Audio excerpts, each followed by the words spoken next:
Well, hello everybody. This is Heidi Berardi with United Way of Greater McHenry County, and we want to welcome you to our first day of Lunch and Learns. Thank you very much for joining us. So today we're going to focus on United Way's impact on youth in the community. And we are so excited to introduce you to three amazing organizations that are serving children in McHenry County. So with us today, if you want to just say a little wave, is Leslie with Big Brothers Big Sisters, Misty with the Child Advocacy Center, and Stacy from CASA. So what we're going to do is just talk a little bit about what you guys do to serve and how you can be a resource. And I know a lot of people are going to be watching today that are investing in the community through United Way. And as we go through this series of impact discussions, it will be really important for you to know, as a person who's watching, both you can learn about this for yourself and then also for others. So that's really, really important as we discuss this. And you can always message us afterwards if you've got questions as well. So Leslie, let's go ahead and start off with you and talk a little bit about your role with Big Brothers Big Sisters and what you guys do to serve kids in the county. Yeah, I'd love to. Thank you for having me, Heidi, and I'm glad to be joining Misty and Stacy as well. So Big Brothers Big Sisters provides one-to-one mentoring to children throughout McHenry County. We do that through three main programs: our lunchtime mentoring program, our after-school mentoring program, and then our community-based mentoring program as well. Obviously, due to COVID, we've kind of shifted those programs. Both our lunchtime and after-school mentoring programs are going digital.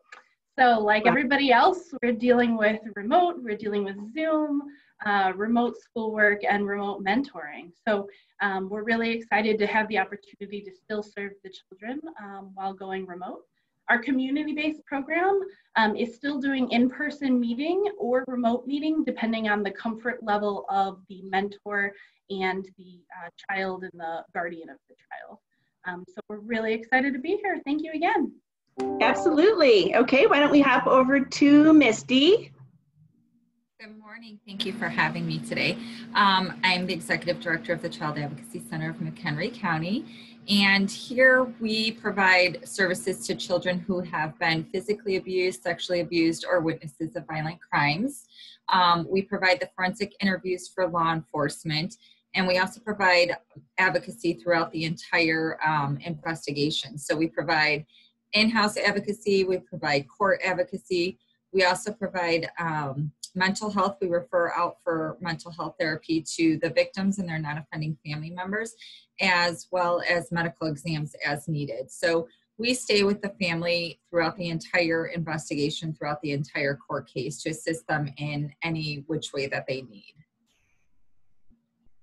Thank you for sharing that. You guys are doing such critical work in the community and really helping to create this foundation for kids. And Stacy, I actually have personal experience as an adoptive parent with CASA.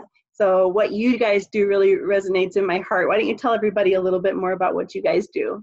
Sure. Hi, I'm Stacy. I'm the Interim Executive Director of CASA, Court Appointed Special Advocates of McHenry County. We train volunteers to advocate for the children that are involved in juvenile court in McHenry. So all our kids are McHenry County kids. The volunteers go through a thorough training, and then they get assigned a case where they then work with the child, visiting,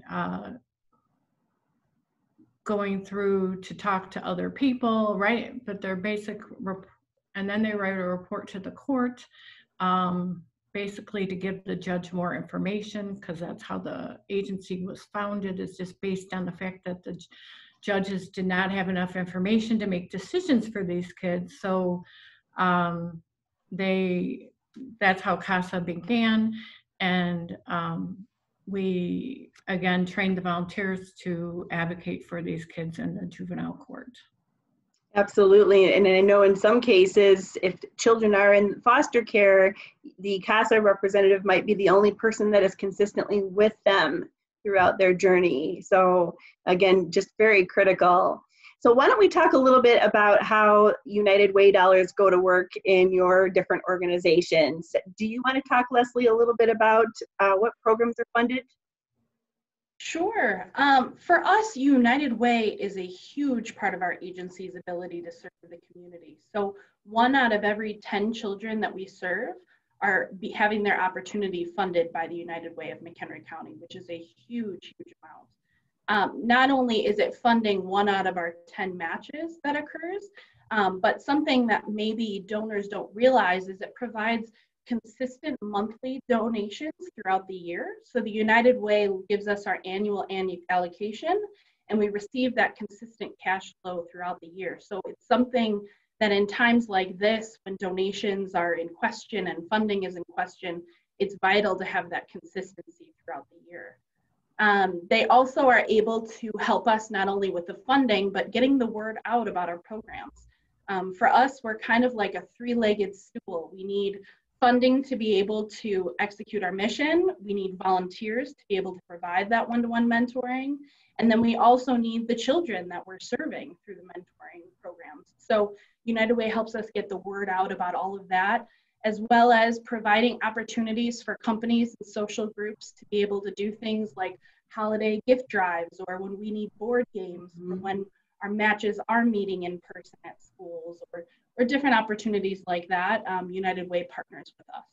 And then I'd say the last big way that United Way supports us is through creating opportunities for connection, for collaboration with other nonprofits. So we have the ability to have monthly executive director meetings where we're able to talk with other leaders in the community and hear about things that are impacting all of us. If COVID has taught us anything, it's that together we can all do more, and that's United Way's mission, and we're able to experience that by talking with the other agencies and leaders throughout McHenry County. So extremely fundamental for us, and again, 1 out of every 10 kids we serve is able to be served because of the United Way of McHenry County.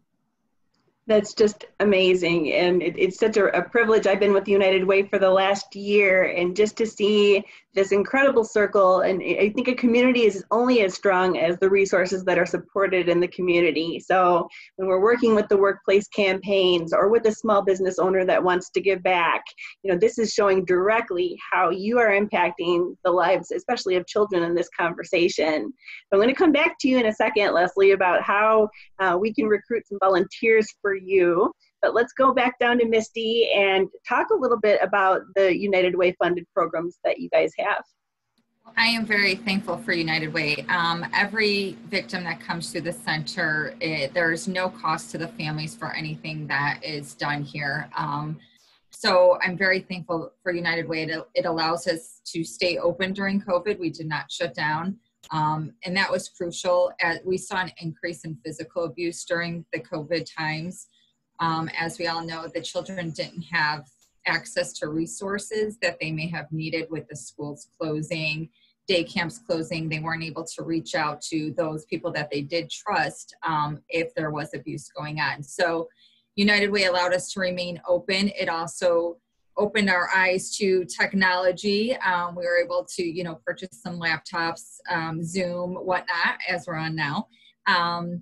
But so I was extremely thankful for that. And most recently, we have seen an increase in human trafficking in McHenry County. So United Way funding was allowed us to purchase a machine that's called a Cellbrite machine. And what that does, it extracts information from a cell phone. Most children that are trafficked are groomed via their cell phone, via the internet technology. So United Way funding allowed us to purchase that so that law enforcement can get a jump on these investigations.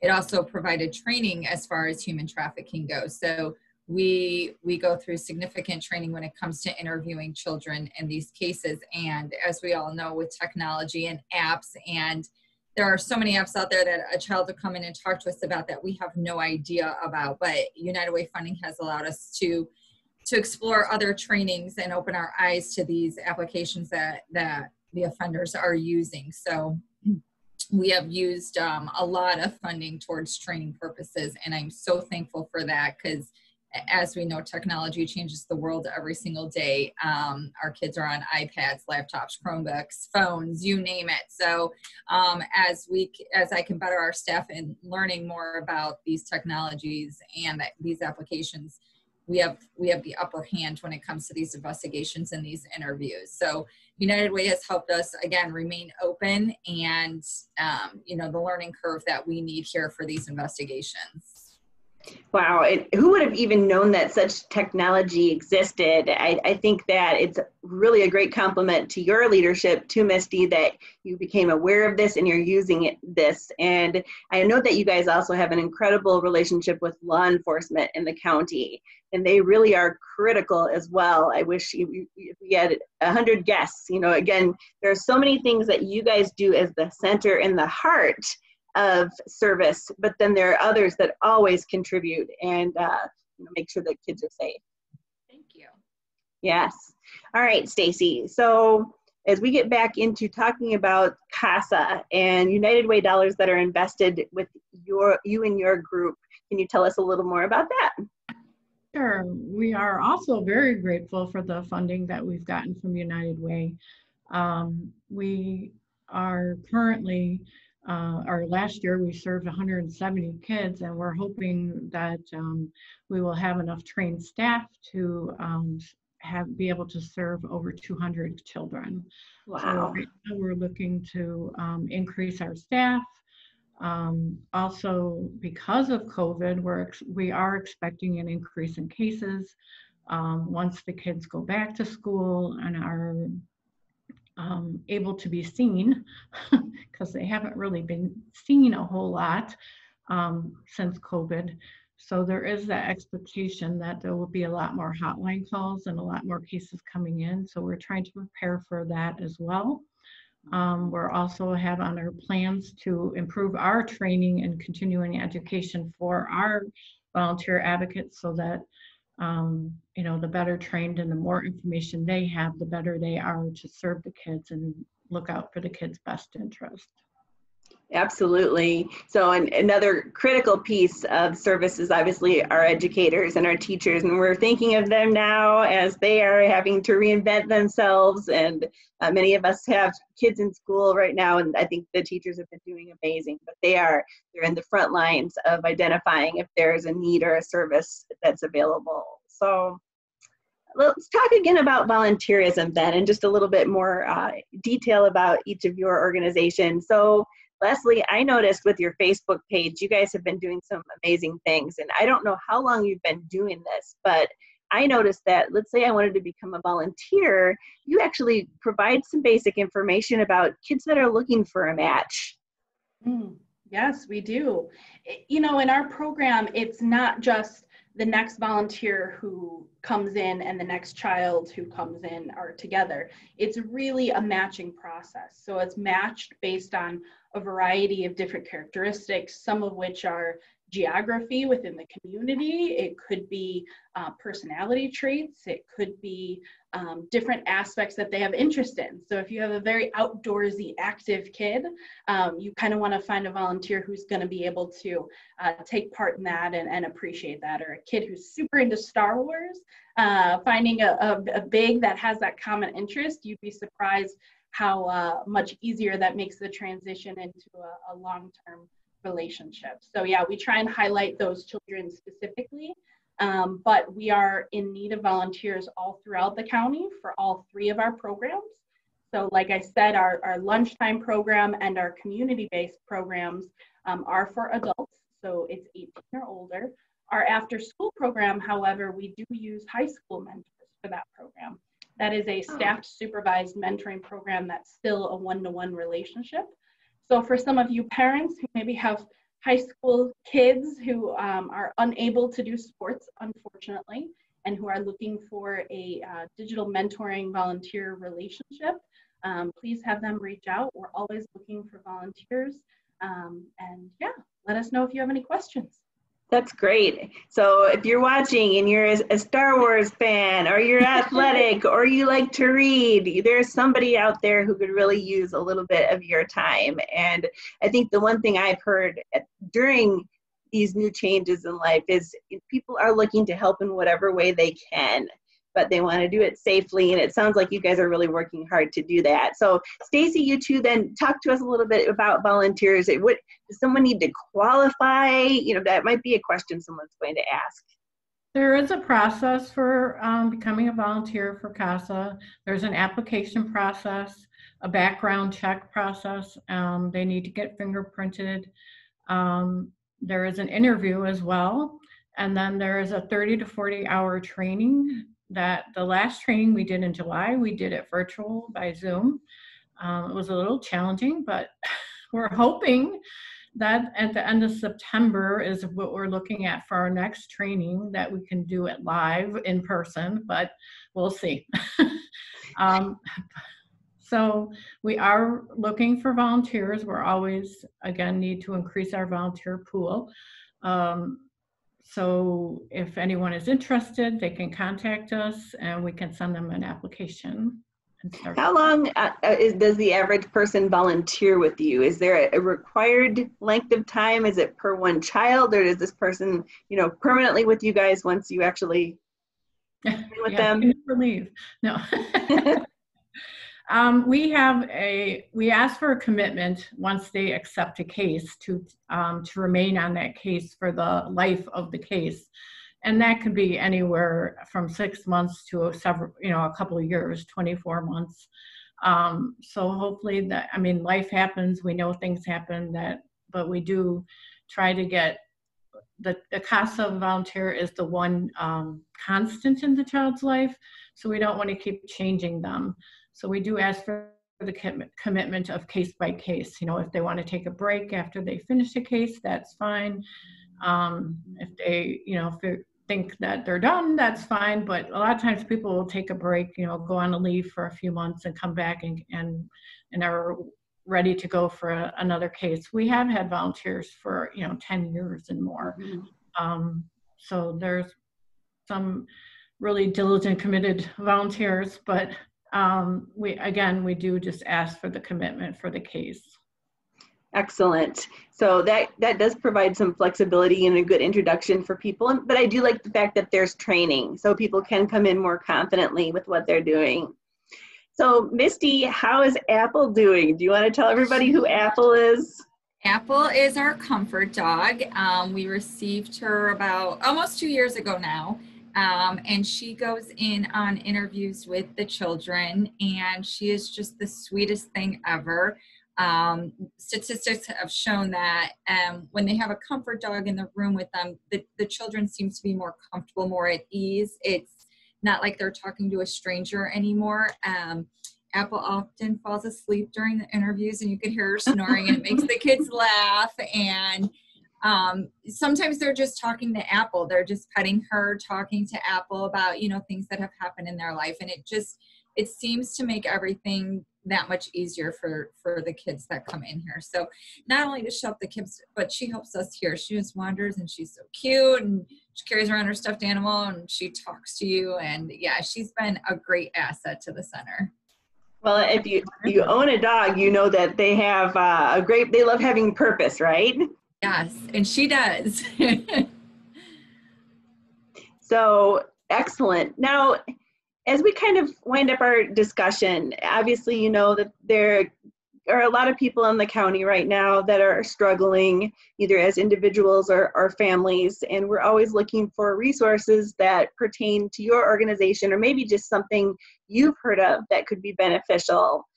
If we could just go around and maybe you guys go ahead and share a little bit about any suggestion that we can use to get through these times, especially as we're shifting now into the school year.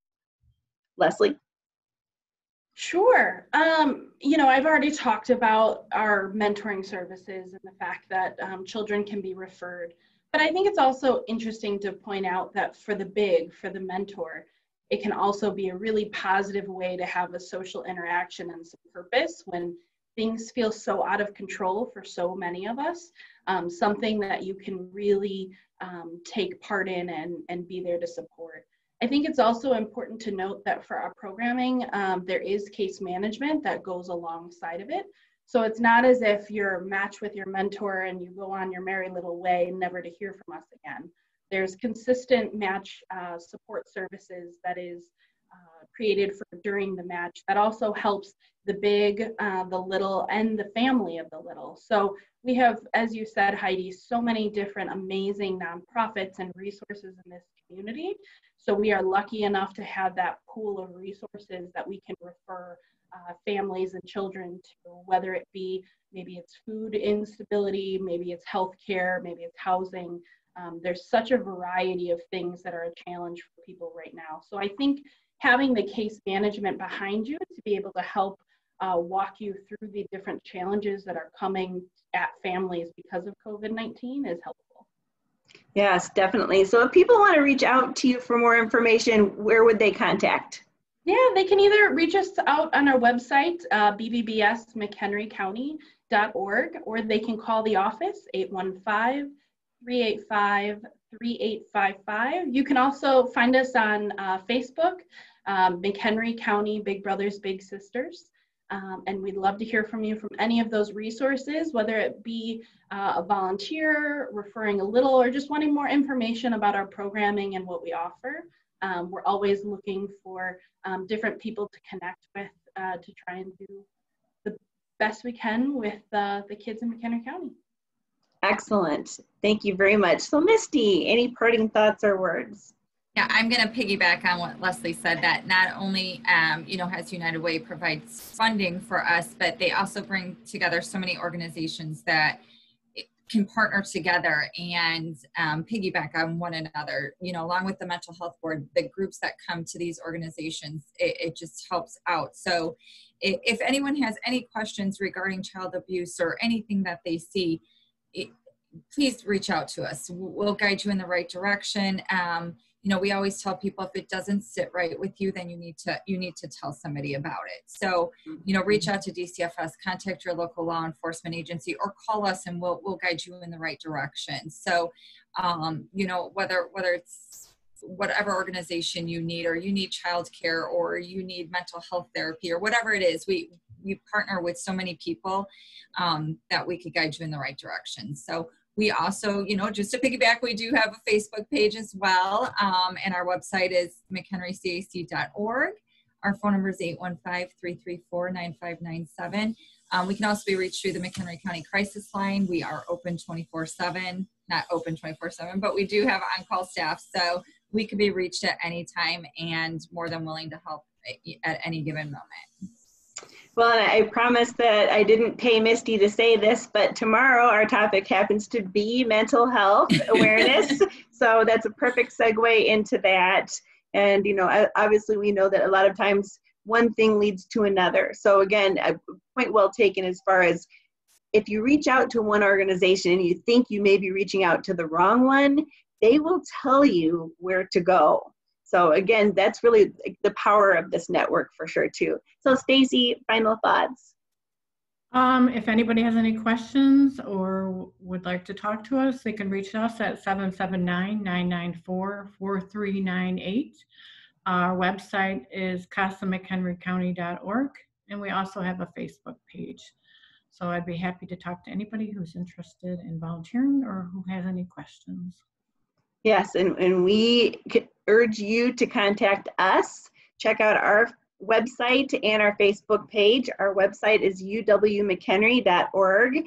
If everything that you've listened to today and you are new to us and you're considering supporting us and making a donation, you can go to uwmchenry.org and find that donate button to support these wonderful organizations, plus 30 other more that we have in this county. We actually serve a 19 community footprint, and each of those communities have different needs and different qualities to be served. You can get involved, you can do more, just reach out to us. Again, this is Heidi Berardi with United Way.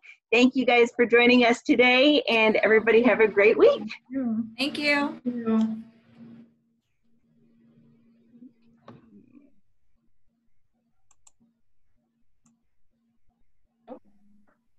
Are we done? Done? I thought you were just stopping recording. Bye, Misty.